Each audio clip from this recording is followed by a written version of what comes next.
WADR, West Africa Democracy Radio.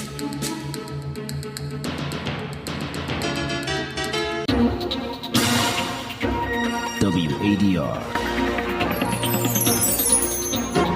promoting dialogue. It's midday in Dakar. Good afternoon and many thanks for tuning into West Africa Democracy Radio, broadcasting on 94.9 FM and all around the world on WADR.org. This is NEWSLINK and here are the top stories. The Senegalese National Assembly adopts a new electoral bill in a majority vote of 123 MPs against 2 ahead of the 2024 presidential election. Bamako releases a dozen CMA former rebels as part to relaunch stalled peace talks. The European Union, EU, to invest 45 million euros in basic education in northeast Nigeria. And a new World Bank economic report says over 800,000 Ghanaians are subjected to poverty. Please stay with us for details of these stories and more. Here is James Ajapon with NEWSLINK. Many thanks for joining us. Now to our very first story. The Senegalese National Assembly has adopted a bill that revises the provisions of Article 29 of the Constitution. The new law adopted aims to relax the conditions for the presentation of candidacies for the presidential election, in particular those relating to sponsorship, said the Minister of Justice, Ismaila Madior Fall.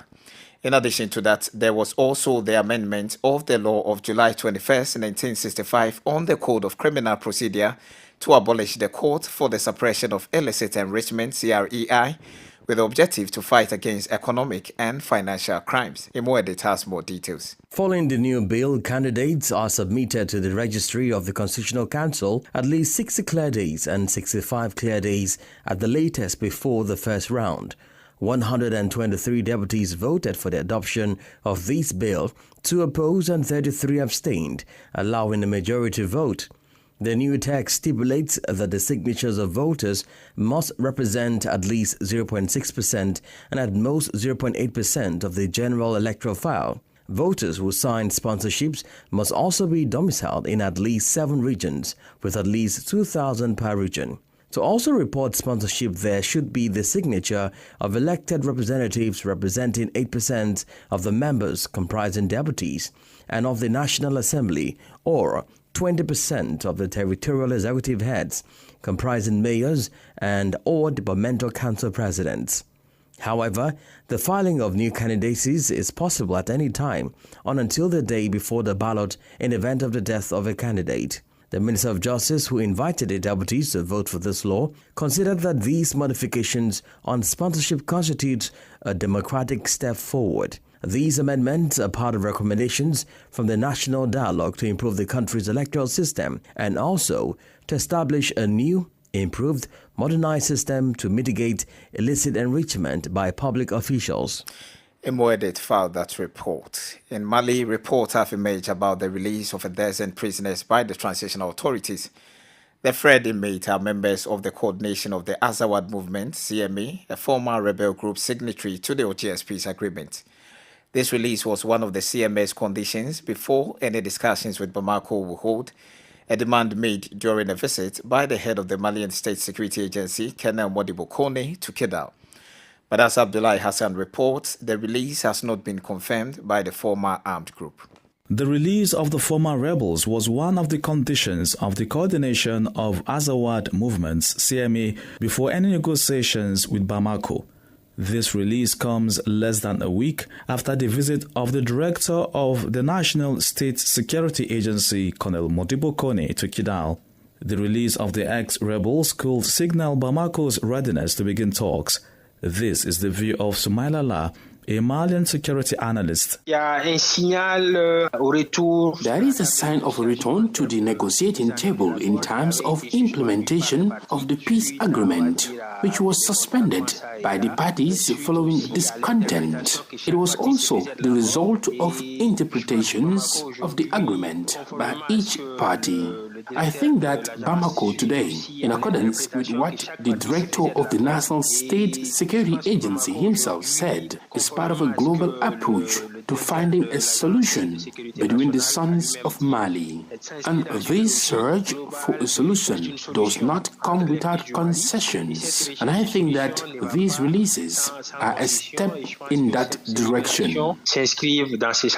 But when contacted by WADR, a source within the former rebel group, a signatory to the Algiers peace agreement, says CMA is yet to receive any official notification regarding the release.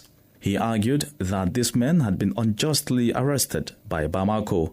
The scheduled departure of the UN mission MINUSMA by December 31 at most is seen by many observers as an opportunity for Bamako and the ex-rebels to move forward with implementation of the peace agreement. Abdullahi Hassan with that report. Meanwhile, Burkina Faso's fight against terrorism beyond the human resource dimensions also demands heavy financing. In light of this, the government announced additional taxes on businesses effective July 20th, 2023. The levies will be on telephone services, the renewal of private television licenses, and the sale of land outside house and estate. The communication was read on state media by the minister in charge of the economy, Abubakar Nakanabo. Oge Obiarika reports. The new taxes took effect immediately after the declaration via the Burkinabe state media on Thursday. Their inclusion on the list of taxes is aimed at supporting the fight against terrorism, said the minister in charge of the economy, Abubakar Nasanabo. According to him, purchasers of telephony services will have to pay a tax of 5% per operation carried out, while a 10% tax will be applied for renewals of licenses by private televisions. Meanwhile, a 1% contribution is requested from every land transaction between the two parties. These measures were first derived from the vote on June 24 by the Transitional Legislative Assembly and endorsed on June 30 by President Captain Ibrahim Traoré. The law establishes special contributions on certain goods and services for the benefit of the Patriotic Support Fund, FSP. Since its creation in February, the FSP has generated nearly 30 billion CFA francs or $52 million, thanks to, in particular, levies on tobacco, alcoholic and non-alcoholic beverages. The Burkinabe Minister of Economy, Abubakar Nasanabo, urged companies to pay back in full the amount that will be deducted for the purpose of the fight against terrorism. Oge Obiarika filed that report. Fresh and breaking news all the time. Hear it first as the news breaks, only on West Africa Democracy Radio. NEWSLINK continues. The European Union says it is investing over 45 million euros in grants to support basic education, particularly in Nigeria's northwestern region affected by insecurity. The EU ambassador to Nigeria and the ECOWAS, Ms. Samuela Isopi, remarked at the 2023 Erasmus Scholarship Awardees pre-departure orientation event held in Abuja, the nation's capital. WADR Susman Umar tells us more.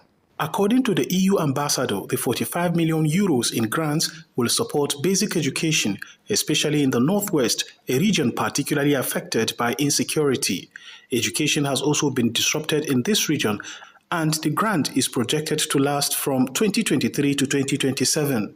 The grant forms a part of the recovery plan with particular attention to girls' education, which Ms. Samuela Isopi says is an essential precondition to achieve women empowerment and gender equality as well as prosperity for all. All of you, a life-changing experience. You will be exposed, my dear awardees, to other cultures. You will meet many people, not only European people. You will meet with many people coming from different parts of the world. It's a unique opportunity for you to become citizens of the world. This is what the Erasmus program is all about. Andrew Adejo, Permanent Secretary of the Federal Ministry of Education, encouraged the awardees to actively contribute to the academic and social conviction of their host institutions. The program has promoted academic excellence and innovation, as well as encouraged the exchange of knowledge and best practices among participants. Some of the awardees of the 2023 Erasmus Plus Scholarship pledged to utilize the opportunity. Erasmus Scholarship was the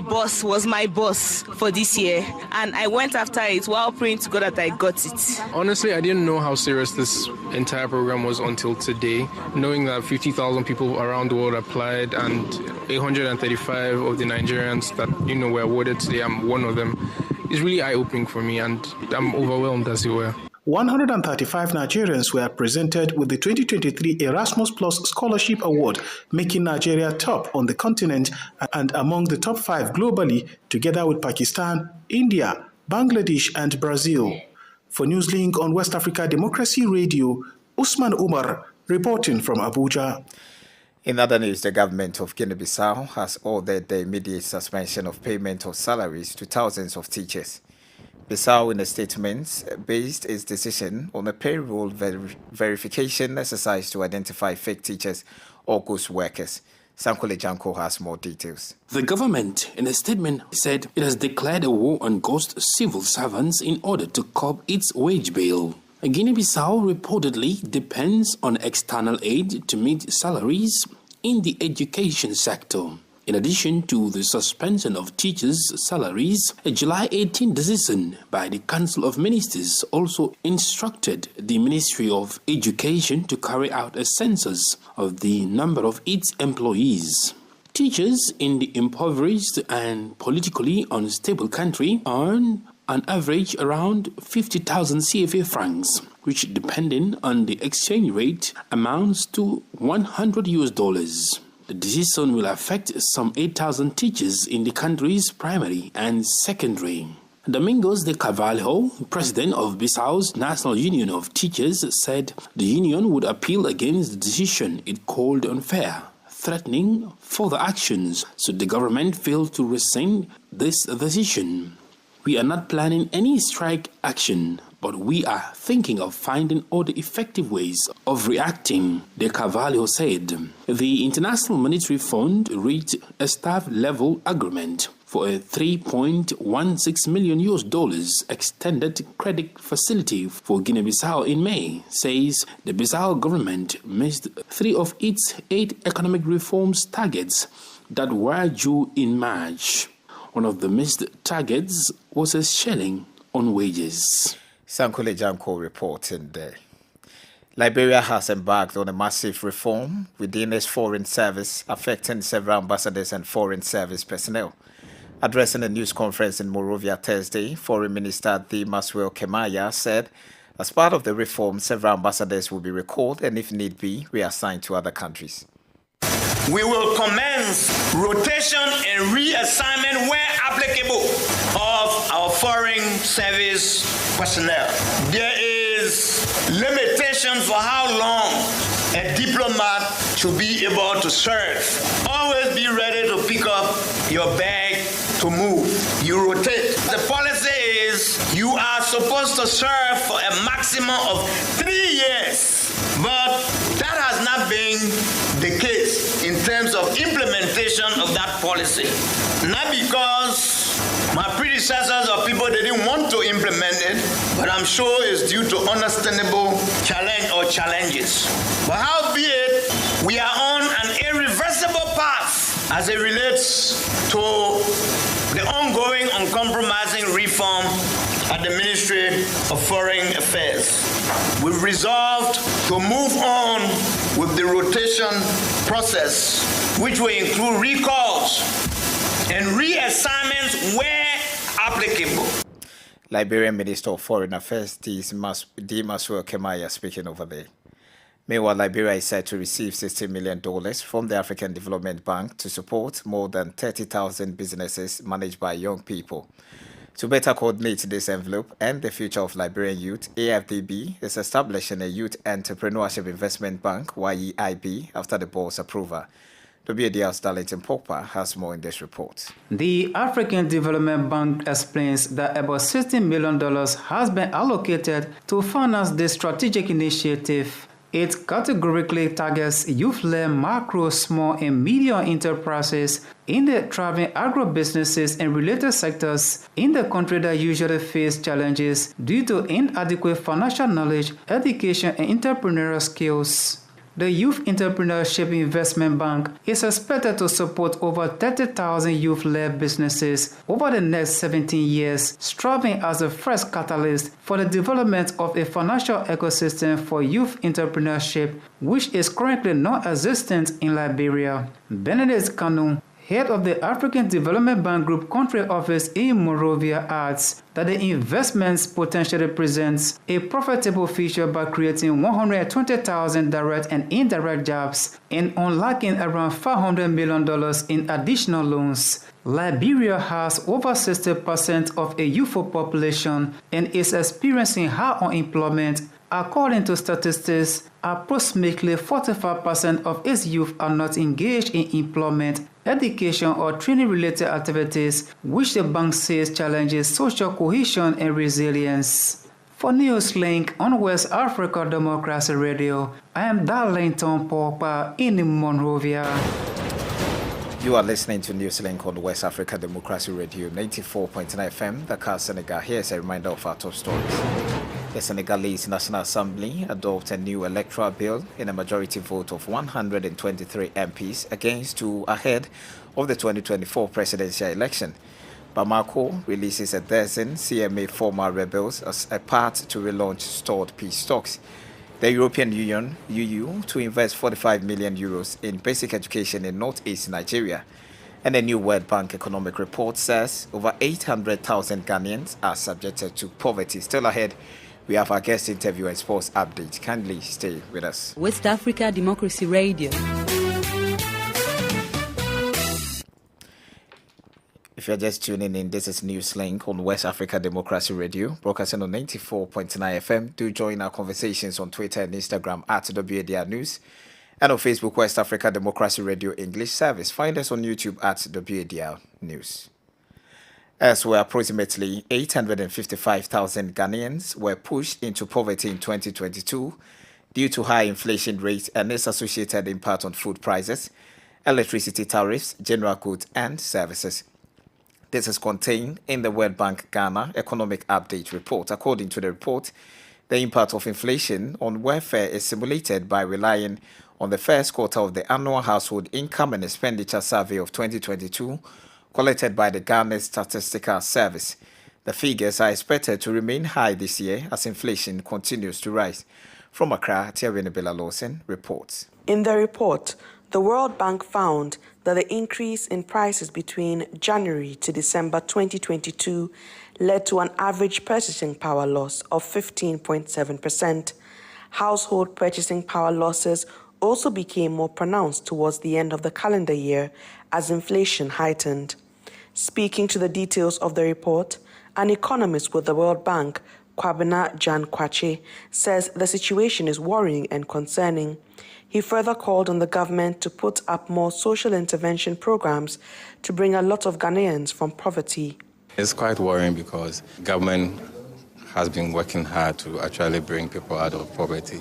So such a news should be something that should be a concern for all. But of course, we know that there are efforts that government has been making already. And there are many more social protection programs that the government is actually putting up to be able to and bring people out of poverty. On his part, Professor Williams Kwesi Pepra, an associate professor of finance at Andrews University, says the Bank of Ghana's monetary policy and high taxes, amongst others, are the main factors for high inflation in Ghana. The way inflation started in Ghana started from the supply side. When we noticed the Bank of Ghana were monitoring or giving overdraft or printing a lot of money into the system. But currently, what we have noticed is also the cost push factor. A lot of raw material increases in prices is really a major factor for manufacturers or producers. High taxation is one of the major reasons why we are also seeing the inflation happening.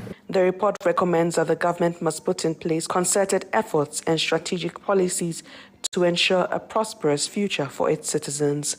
Reporting for NewsLink on West Africa Democracy Radio, I am Atiewin Imbila Lawson in Accra.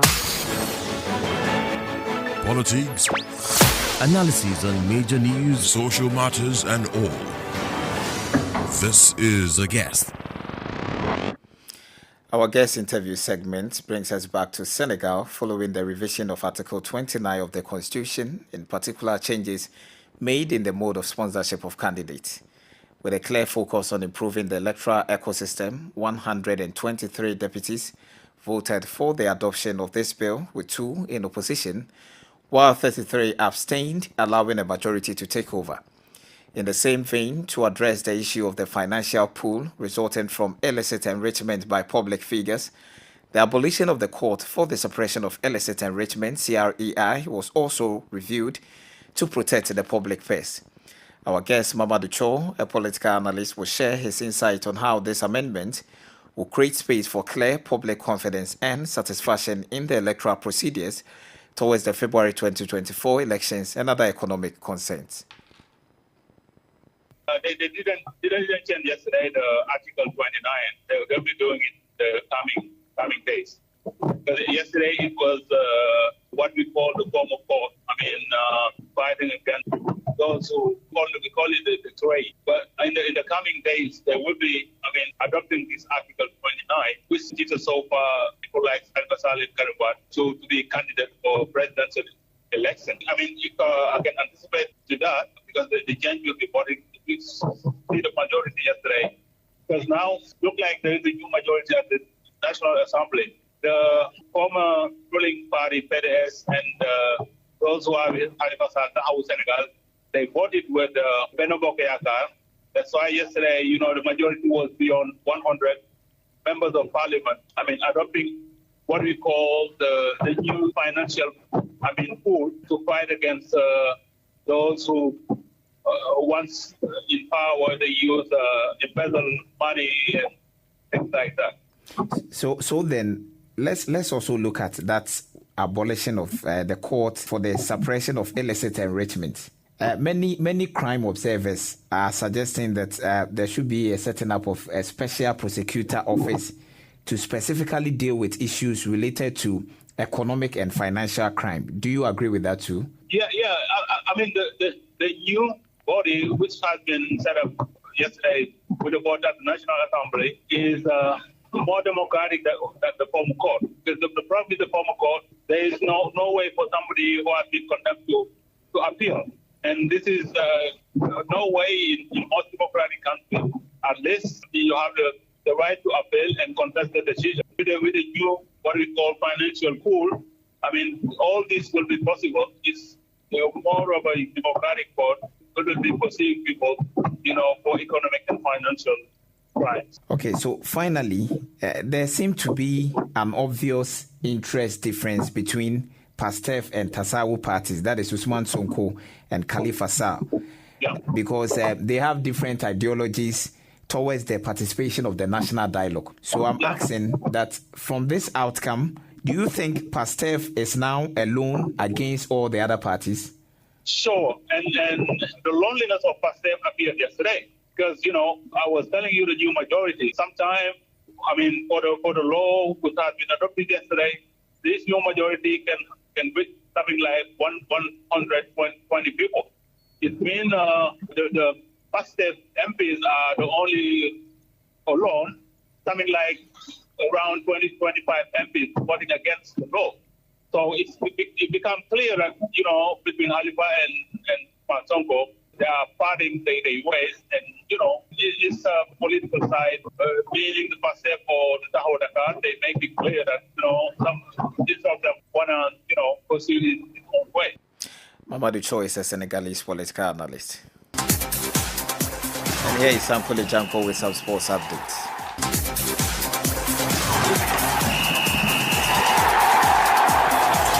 Hello there, a warm welcome and thank you for joining us.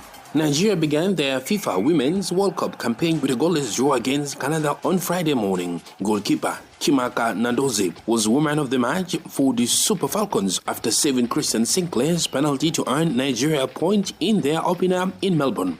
Nigeria's best chance fell to star player Osisat, who rounded the goalkeeper but failed to find the back of the net. Deborah Obiodun was sent off late on for Nigeria, but the Super Falcons held on to earn a much-deserved draw. Canada and Nigeria have 1 point in Group B behind co-host Australia, who won Ireland in their opener on Thursday. And Manchester United have completed the signing of Cameroon international Andre Onana in a $47.1 million deal from Inter Milan. Onana is now a United player, subject to international clearance after signing a 5-year contract at Old Trafford with the option of a 40-year. United had already agreed terms with Inter of 43.7 plus potentially another 3.4 million in add-ons, while Onana had agreed personal terms and passed a medical at Carrington. United confirmed that the deal has been finalized as the 27-year-old Cameroon goalkeeper prepared to touch down in the US and join his new teammates on pre-season tour. Onana, who could make his debut against Arsenal in New Jersey on Saturday, said, "To join Manchester United is an incredible honor, and I have worked hard all my life to get to this moment, overcoming many obstacles along the way." And that's it for sports. It's back to you. Thank you, Zankule, for that sports update. We have come to the end of this edition of NewsLink from West Africa Democracy Radio, broadcasting from Dakar, Senegal. Thank you for listening. And many thanks to our listeners in the Gambia via Hot 104.3 FM and New Me FM 94.0 Banjul, in Liberia via Alternative Youth Radio 98.9 FM Lofa County. We also thank our listeners in Ghana on Radio Pad 95.1 Savannah region and on Royals FM 104.7 Wenchi. Christian Mukidi has been on the console. Many thanks to Mustafa Sek for our Facebook Live coverage. Do interact with us via social media platforms on Twitter, Instagram at WADR News, and on Facebook, West Africa Democracy Radio English Service. I am James Ejapon. Good afternoon. News, talk, music, get it all. 24 hours on West Africa Democracy Radio. 94.9.